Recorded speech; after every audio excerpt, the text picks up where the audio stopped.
and welcome to the Glitter Boxes video about how to make yourself a protective and fun and festive decorative mask for Carnival. We're gonna go over your supplies. So the basics, number one, your hot glue gun. Very essential. They come in high and low temperature, or you can get an adjustable temperature one. Because we're working with fabric today, we're gonna use a low temperature glue gun, which mine uses these tiny sticks. So make sure you get the glue gun that or the sticks that work with your glue gun. And you want to have your glue sticks on hand for a quick refill in case you need them. I use a little marker to mark my fabric, and this popsicle stick to like press down on the glue so you don't burn your fingers. And it's okay if you burn your fingers, especially with the low temperature ones. It shouldn't be too hot. I'm also going to use a rotary cutter. You don't need one of these, but it can be helpful if you're using fabric. But scissors should do. If you want it to be a little bit more sturdy than with hot glue, you can use E600. It takes a long time to dry. It takes about 24 hours, and I would definitely do it in advance because you don't want the fumes to get to you. But once it's totally dry, there should be no issues. It just takes a while to dry. The asset of the hot glue is that it dries pretty much immediately, so you can just really work on it. And fake flowers, always a fun one to have. Some of the other things we're gonna use today are fabric. I just use a bunch of fabric scraps from around the house, and there are always fabric scraps to go around in New Orleans. I got some pom-poms, some sequin trim, some Fringe, a classic, some pipe cleaners, some glitter glue, some recycled like net from some Hanukkah gelt I had, yarn. Today's sample mask is going to be based on the shape of an N95, and it's going to come out a little bit something like this. Basically we're going for like a long coverall, covers to the edges, and then we're just going to be adding some layers with some fabric to give it a lightweight, breathable, reusable, safe cover for your N95. So to start, you're gonna lay out your fabric. It's best if you iron it first. It'll make it a little easier to work with, but if you don't, that's okay. It'll just have a little bit more texture, and you're gonna have your N95. So in order to measure things out, you wanna measure strap to strap, or you can go a little bit onto the strap if you prefer, but strap to strap should be a good width. And then you wanna line it up with the top of your N95 so you can get full coverage. And then I'm just gonna mark this end here with my marker so I know how long to make it. Boop. Here we're gonna use our rotary cutter just to make it a little bit easier. But if you have scissors, that'll work totally great too. Boop. Just speed it up. Now we have our width. To try it on to make sure you like the length of it. I like it long, and you can always cut some off. To add a little bit of visual interest, we're going to curve the bottom of it. You can also do some fringe slits. You can cut it at an angle and like make it look a little bit more tendrily. I'm just going to do a wide curve just to make it a more gentle end and to get rid of that like messy bottom edge. Boop. I'm going to save my scraps because who knows what you'll need them for. I want to layer some of this fun green velvet, some of this pretty purple satin, and some of this gold satin. We're also going to use some yarn as the bottom to give it a little bit extra texture. And for a serious pop of flair, we're going to do a little sequin at the very bottom. These little sequin fringes, I just want to be long strips. I have some cut already. And how long do I want the strips? I think for the bottom one, I'm gonna have them be about the length of the mask to be a little bit more engaging. So I'm gonna cut this one. Yeah, I'm gonna cut another one out of this fabric to have a little bit more. I'm gonna do this one a little bit thinner, again, for just like a little bit of visual difference to make it engaging. I would not use fabric scissors on sequin material because it will dull your scissors. These are just general purpose crafting scissors. I'll lay out this base layer. I'm not going to glue anything on quite yet because I want to see how it's going to look with everything. But basically, this is what that's going to look like. Let's get some of this velvet in. We're going to cut the like messy edge off of it.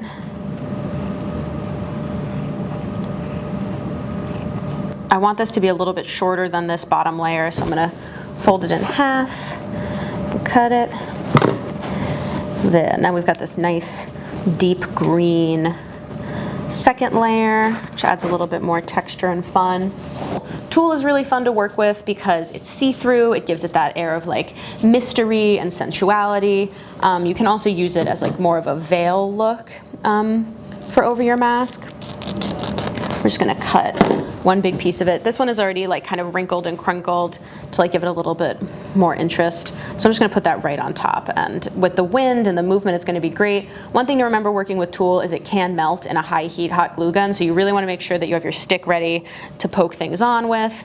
This looks really fun. It's gonna give us a lot of movement, but to add a little bit more texture in these in-betweens without distracting too much from the sequins, we're gonna use some yarn. I'm gonna cut it again. And if I wanted to add even more texture to this, I would turn this yarn into like a faux fringe situation. And you can do that just by, you know, cutting a whole bunch of these tassels and hot gluing them together. So now we've got this like festive little yarn situation. I'm actually gonna put it underneath the sequins, probably like adhering it to the sequins instead of to the fabric. And this will add that last bit of color and texture and movement that we were looking for. Cute. So like I mentioned with the hot glue gun, you want your stick and you want your glue. We're gonna just fold this over so we know where we want it. My glue is nice and hot. You wanna give your hot glue gun probably like 5-10 minutes depending on the quality to really heat up before using it. Otherwise, the glue might not be as potent and malleable quite yet. Okay. Got our sequins on, looking good. Okay, get all the ends grouped together. I'm just gonna lay the yarn down. It can be kind of messy since this is all gonna be covered. I'm gonna lay the yarn down and then do a bead of hot glue, a generous bead. And this is where my stick comes in. I can just mash them in without fear of mashing my fingers in hot glue. Because these are so like little, I'm just gonna do another layer on top to really like seal them in. I think these velvet strips are gonna be good, but I actually am gonna add a little bit of extra texture, and for the last 2 inches, I'm gonna fringe them so that it's more of a gradual transition to the other layers. And add a little lightness to this really heavy fabric that contrasts with the other fabrics we're going with. I'm gonna put a little nest of hot glue down for them. I'm gonna angle them slightly out this time. Beautiful. The tulle can melt in hot glue, so you really wanna use your popsicle stick or chopstick for this step. So I'm really happy with how this turned out. It's got a lot of texture, a lot of fun, a lot of movement. We've got light, we've got different lengths, we've got dimension, but this top bit looks kind of janky. It doesn't look so good. So we've got a couple of options for how to cover that up. One, I could do a fun little row of pom-poms, or I could take some sequin trim and hide it like that. But what I'm gonna do, just to add another layer of fun, is fringe. Fringe is your best friend when you're crafting. I'm just gonna measure out my fringe. I'm gonna give myself a little bit of space on either side, and then I'm gonna cut and cut. And since this is a low temperature hot glue gun, the glue dries kind of quickly, so I'm just gonna do it inch by inch. So starting with that side.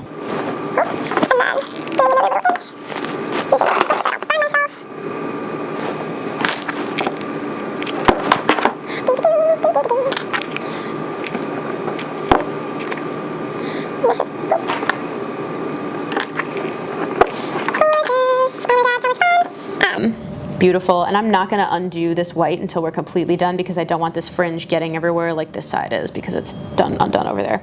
So to highlight the ends of this like messy fringe situation, I'm gonna use some of my sequin fleur-de-lis. You can also use a single Mardi Gras bead for this. You can use a bedazzle. You can use a pom-pom, a king cake baby. You can really do anything, but one of the ways to like really take any of your Mardi Gras crafts up a notch is to hide the work. So by hiding the work, I mean hide this rough edge with a sequin. Beautiful. It's like a punctuation mark. More is more, so I think we can do a little bit more with this. This whole piece is going to be a little bit too clunky. And I just took two little elements from it and layered them on top of each other. And I like them right here because it is like kind of halfway down the mask and gives this space to breathe while still kind of interacting with the flower. So I'm gonna glue down the bigger layer, use your popsicle stick. I'm gonna glue down the smaller layer. Those will stick. And then this is fun, but I think that to add a little bit more visual interest, we want to put something in the middle of the flower. So you could do a king cake baby, a sequin. I'm going to use one of these little sparkly pom-poms. And then to add a little bit more dimension and less randomness to it, I'm going to use this little bit of feather as the stem. And maybe I will use both feathers. And I'm going to use both of them to add a little bit more dynamicism. So let's glue that pom-pom down. And then I'm just gonna glue, feathers are really difficult to work with and like can sometimes make even more of a mess than glitter. So I'm just gonna do one little hidden bead of glue and really press in that one spot of the feather. Because the feathers are really gonna become a huge mess in the hot glue. If you're working with kids, or I'm new to this, I really would not work with feathers. I would use a sequin trim for that, or a little bit of fringe, or a single feather. You have options, really, you can like use anything you have in your craft closet or in your friend's craft closet. The last little thing we're gonna do is fringe the bottom of this to give it a little bit more visual interest and to make the end a little bit more subtle. Side, I'm gonna start over here, and the fringe is gonna get lost in this fringe. And I'm trying to keep the lines about the same length, but you don't have to do that. You can make it more of a variety. Another fun thing you can do with any of the fringe elements or the yarn elements is thread a bead through, or thread a jingle bell, or put a little googly eye or sequin onto the little tip of it. That will just, again, add to that more is more sentiment that we're always going for, and also add a little bit more like visual stimulation to the piece. Because we're trying to have fun here. The last little thing that you want to do in any hot glue project is look out for hot glue strings. So what are hot glue strings? You might not be able to see them on this camera, but basically when you apply hot glue and pull the gun away, it creates these little lace-like strings. They're a sign of a sloppy crafter, and they're very fun to take off. So we're just going to inspect this entire piece and pull off any loose strings we have of stray hot glue that might be littering our beautiful new creation. And once I'm satisfied with that, it's time to reveal the fringe. So the fringe holding strips, different brands will do it differently, but they have a grain usually, so if it's really hard to pull one way, just try pulling it from the other way, and it's usually going to be a lot easier. Oh, look at that free fringe. Oh, it's so ready to party. Okay, so we've made our mask, and now we just have to attach it to our N95. I would not recommend gluing directly onto the plastic part of the N95. These are made of microplastic, so they can melt with hot glue, and I wouldn't sew either because that would affect the integrity. I think the most safe thing to do is to hot glue onto the nose wire, or you can apply some adhesive Velcro if you want it to be removable. For this piece, we're gonna hot glue it onto the nose wire, and then I'm gonna tuck it in or like loop it around this so that it stays on all the way. So let's find the center of our piece. Oh yeah, look at that. Domo hot glue the middle on first. This is the structural part. We really want to be sure that we're holding it on tight. Again, if you want it to be even more sturdy, I would use E600. This is a fabric to fabric E600, but they make it for all different kinds of connection points. So I hot glued it onto that first part. I'm just gonna hot glue onto the last little inch of the wire. Make sure my fringe doesn't get hot glue on it. Beautiful. You can attach an elastic to the ends and make it wrap around your head. I've seen folks who just like make a bandana and wear it like a bandana tied around at the back. You've got a lot of options. Now I'm just gonna hot glue to this little staple to hold on the end, because again, we don't want to hot glue directly onto the mask in case it melts and ruins the protective qualities. Oh, I'm so excited. What's nice about this one too is we used all lightweight materials. Once you start using plastics and beads, it can get really heavy, so just keep an eye out for making sure your mask is still comfortable and breathable. I'm gonna adjust my little nose wire, adjust my fringe. How do I look? Thanks for coming along with me on this wild ride. If you have any questions, comments, ideas, and inspiration, please add them in the comments or come visit the shop and show us your creation. We would love to see it. Or if you don't have time, just tag us. We would love to see what y'all make. It's really an opportunity to get super creative this year, so have a fun time crafting.